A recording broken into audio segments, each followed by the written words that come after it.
ಸರ್ವರಿಗೂ ಶುಭ ಸಂಜೆ. ಕನ್ನಡಕ್ಕಾಗಿ ಒಂದು ಕ್ಷಣ. ಈ ದಿನದ ಒಗಟು: ಚಿಕ್ಕ ಗೋಡೆಯ ಮೇಲೆ ಚಿನ್ನದ ದೀಪ. ಹಾಗಾದರೆ ನಾನು ಯಾರು? ಸರಳ ಸುಂದರವಾಗಿದೆ. ಎಲ್ಲರೂ ಪ್ರಯತ್ನಿಸಿ, ಬೇಗ ಬೇಗ ಉತ್ತರ ನೀಡಿ. ನಿಮ್ಮ ಪ್ರಯತ್ನ ನಿರಂತರವಾಗಿರಲಿ. ನಿನ್ನೆ ನಾನೊಂದು ಒಗಟು ಕೇಳಿದ್ದೆ. ಬಂಗಾರ ನುಂಗಿದ, ಬೆಳ್ಳಿ ಉಗಿದ. ಹಾಗಾದರೆ ನಾನು ಯಾರು? ಸರಳ ಸುಂದರವಾಗಿತ್ತು. ಸರ್ವರು ಸಮರ್ಪಕ ಉತ್ತರವನ್ನೇ ನೀಡಿದ್ದೀರಿ. ನಿಮ್ಮ ಪ್ರಯತ್ನ ನಿರಂತರವಾಗಿರಲಿ. ಈ ಒಗಟಿಗೆ ನೀವು ಅನೇಕ ಸಮರ್ಪಕ ಉತ್ತರಗಳನ್ನು ನೀಡಬಹುದು.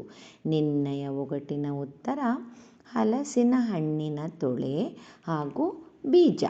ಚಿತ್ರವನ್ನು ಒಮ್ಮೆ ನೋಡಿ, ಮತ್ತೊಮ್ಮೆ ಒಗಟನ್ನು ಕೇಳಿ. ಮತ್ತೊಮ್ಮೆ ಎಲ್ಲರಿಗೂ ಶುಭ ಸಂಜೆ. ಕನ್ನಡಕ್ಕಾಗಿ ಒಂದು ಕ್ಷಣ. ನಿಮ್ಮೊಂದಿಗೆ ಆ ಶ್ರೀ.